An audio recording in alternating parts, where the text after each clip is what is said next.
All right, welcome to class, everybody. I hope you guys are having a good day so far.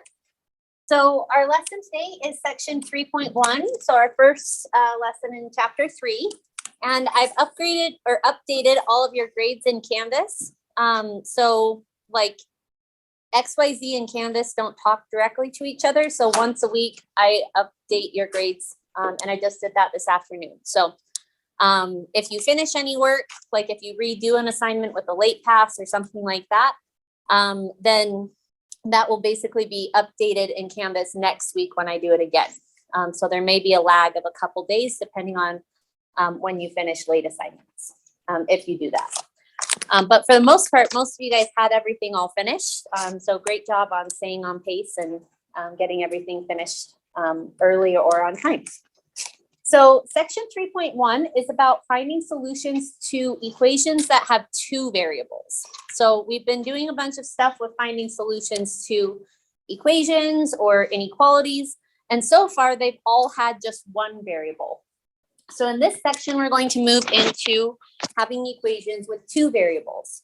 So for example, this is a very simple equation, but it does have two variables. We have an x and a y, and they're equal to each other. So what would be a solution to this equation? Yeah. I could plug in anything for x, y. Okay, so if I had like x would be a solution. Okay, so you're right that it would be a solution if y also equaled 5. So if I had x equals 5 and y equals 5, I could plug those in and it would make a true statement, which means it's a solution, right? But if y was something else, like if you said x is 5 and y is 3, that would be a false statement. And so we can see that in order to have a solution to this equation, they have to come in pairs. It's not just saying what x is and it's not just saying what y is. You have to say what both of them are. And so the way we usually will write this is as an ordered pair, where the first number is what x equals and the second number is what y equals. And a really easy way to remember which one's which is that's just in alphabetical order. So like in the alphabet, you go like x, y, z, and in ordered pairs, you go x and then y. So this would be a solution, but it's not the only solution, right? There's other ones. Like you said, you could make it be anything. Like you could have the ordered pair 2 and 2 or -3 and -3. Like as long as the x and the y are equal to each other, then plugging them in will make this statement true. So because there's an infinite number of solutions, we often will graph these solutions on a coordinate plane. So I'm sure you guys have probably seen a coordinate plane before. But basically what it is you have two number lines. So if you remember when we were working with absolute values or inequalities and stuff, whenever we had an infinite number of solutions, we would write it on a number line and we would shade in the number line for where the solutions were. And so when we have two variables, we kind of do the same thing, except that we have two number lines. So this number line represents the x solution, and this number line represents the y solution. So if we took the solutions to our equation that we had on the last slide, and we said, okay, well, one of the solutions is that x equals 2 and y equals 2. The way that we would graph that solution is we would go to 2 on the x-axis and 2 on the y-axis, and we look for where those two lines intersect each other. So that solution would be graphed right here. So that single point represents this solution. Is everybody good with that? And like this one has an infinite number of solutions because you could also have x is 5 and y is 5, or x is -3 and y is -3. And if we graphed all of these, we can see that there's kind of a pattern to them. So these are like our whole number solutions, but technically we also have solutions in between here. Like you could have x equals 6.3 and have y equal 6.3. And there's an infinite number of them. And so the way we draw that is just with a solid line. And that solid line means any point along that line is a solution. So that's how we graph solutions to two variable equations. And you can have all sorts of different equations. So you could have one like this. What would be a solution to this equation?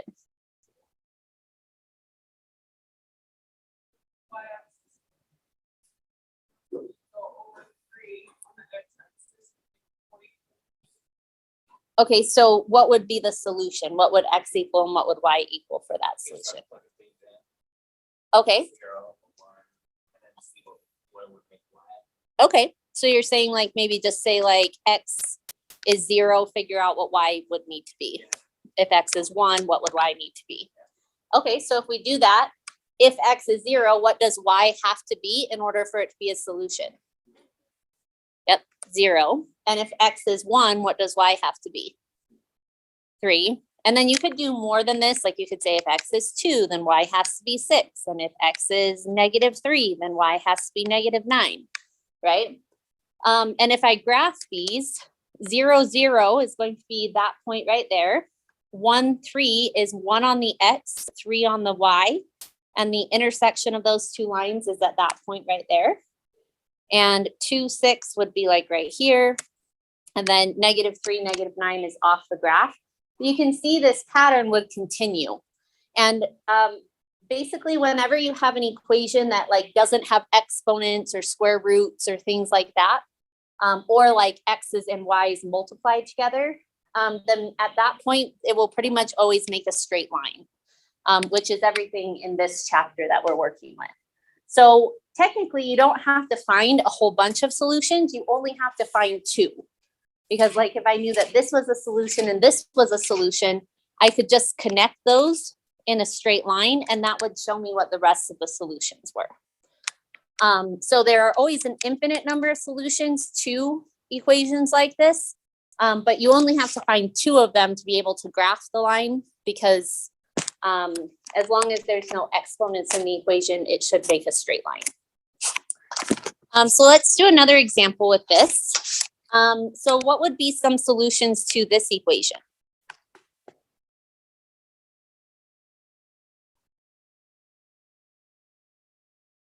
Yeah. Okay. And when you say 2, you mean x equals 2? Okay. Awesome. So if x equals 2, what would y have to be? 3.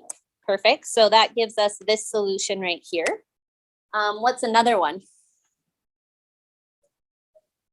0 and -1, that would work. So 0 on the x, -1 on the y, we have that. And we could find any other number of them. But now that we have 2, we know that it's going to create a pattern that kind of creates a straight line. So we don't have to find any more solutions to be able to graph it. So that would be our graph of that. Now on an equation like this one isn't solved for y. What we lessons to solve for y. So like you could subtract the 4x over, then divide by -3 to get y by itself. But there's also another way that you can find solutions when it's in this form that's super easy. And that is to plug in zeros. Because if, let's say I make x equals 0, well, that means that I'm going to have 0 minus 3y equals 24. And 0 minus 3y is just going to be -3y. You could divide both sides by -3. And that would tell you that y would have to equal -8. So plugging in zeros will often give you solutions in a really easy way. And it also gives you an intercept. Because if x equals 0 and y equals -8, on my graph, it's going to be this point down here. It's slightly off my graph because my graph wasn't very big. But this point is what we call the y-intercept because it's where it crosses the y-axis.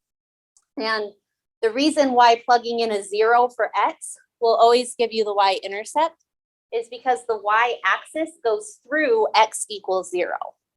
And so every point along the y-axis has x equal to 0. And so you could also do the same thing by making y equal 0. And you could say, well, if y equals 0, then I'd have 4x minus 3 times 0, which is just going to be 0, equals 24. And so what would x have to be to make the equation true? 6. And that's what we call our x-intercept, because that's where it's going to cross the x-axis. And again, that happens where y equals 0 because the x-intercept or x-axis goes through y equals 0. So once you have those 2 points, then you can just graph the rest of the solutions and it's going to look something like that. And this line technically goes on forever in both directions. So that's one easy trick you can use to help you find the solutions and to graph the solutions of equations. So let's do a check-in, scale of 1 to 5. How are you guys feeling about this so far? Okay, awesome. So what about if we had an equation like this one? What would be some solutions to this equation?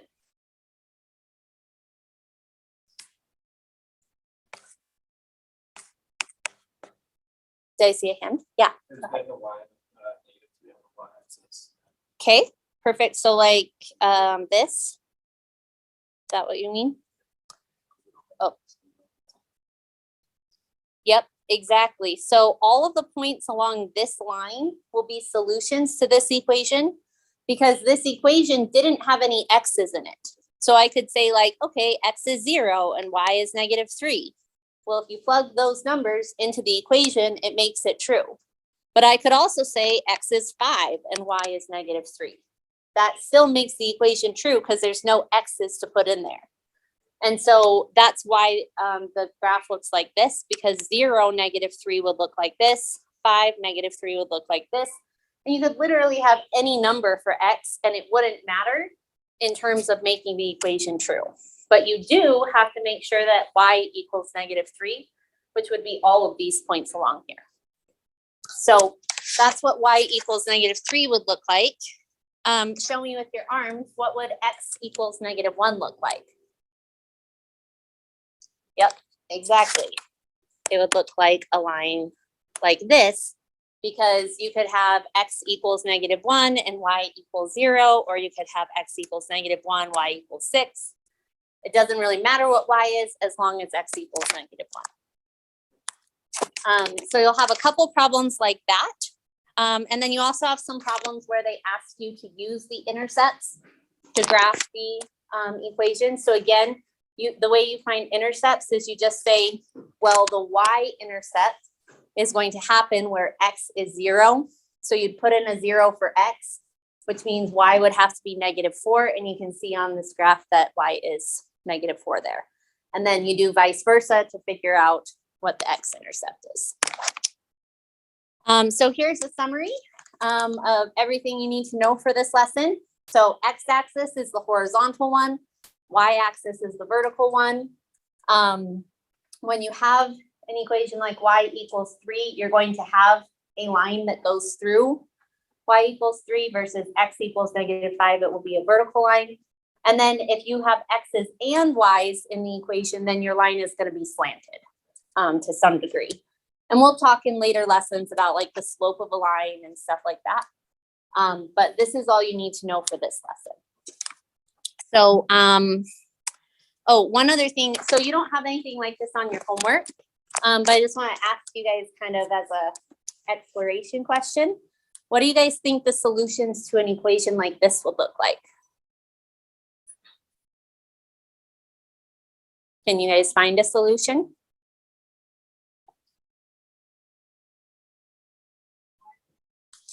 Say it again. So probably not an x and y grid.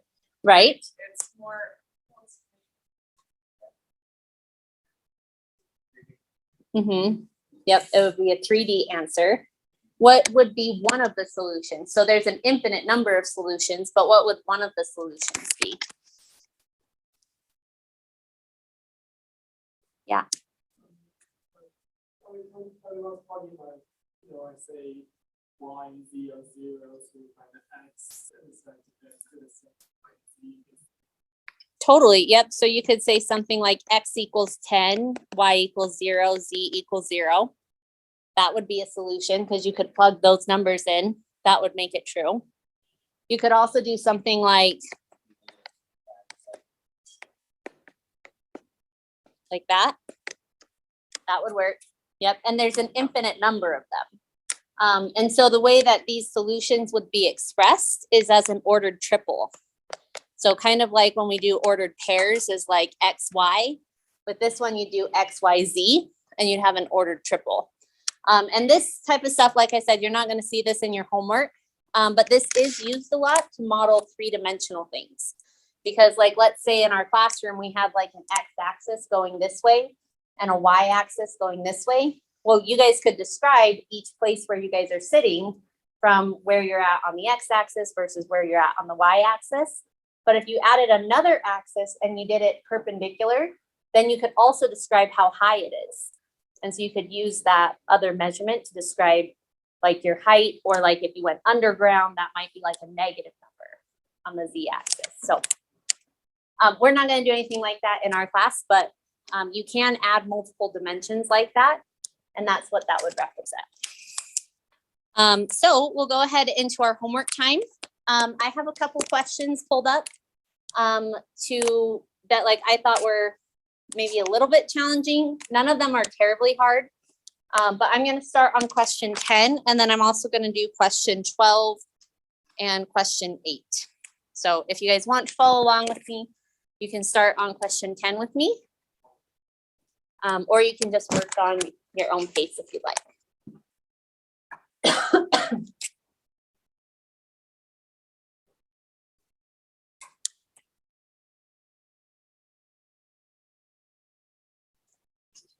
Actually, I think I might start on question 12 because I had several questions on this last class. Just because people weren't sure exactly what it's asking. So this question 12 and I think it's question 11 are both like this. So on this one, we're asked to graph the lines y equals 1/3 x, y equals -2, and y x equals 2. So on this one, they're asking you to graph 3 different lines.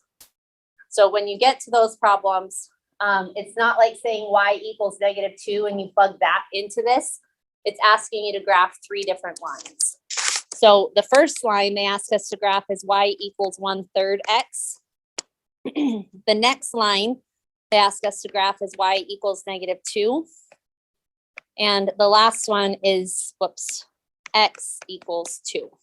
On yours, your numbers might be different, but that's what they're asking for. So on this first one, I would just say, well, what do I want to plug in that would make it easy to find solutions to this? So one of the things I could do is I could make x equals 0, which means y equals 0 as well. So I could graph that point. And then I could maybe do like x equals 1. But that wouldn't be a very easy one plug in because 1/3 times 1 would be 1/3, and it's kind of hard to graph 1/3. So it might be easier if I chose to do something like x equals 3, because when I do 1/3 times 3, the like denominator will cancel out and you get y equals 1. You could also do something like x equals 6, which would mean y would equal 2. But if you have fractions, it's often easier if you plug in numbers that will cancel out the fractions. So that solution would look like this. And so my line would look kind of like that.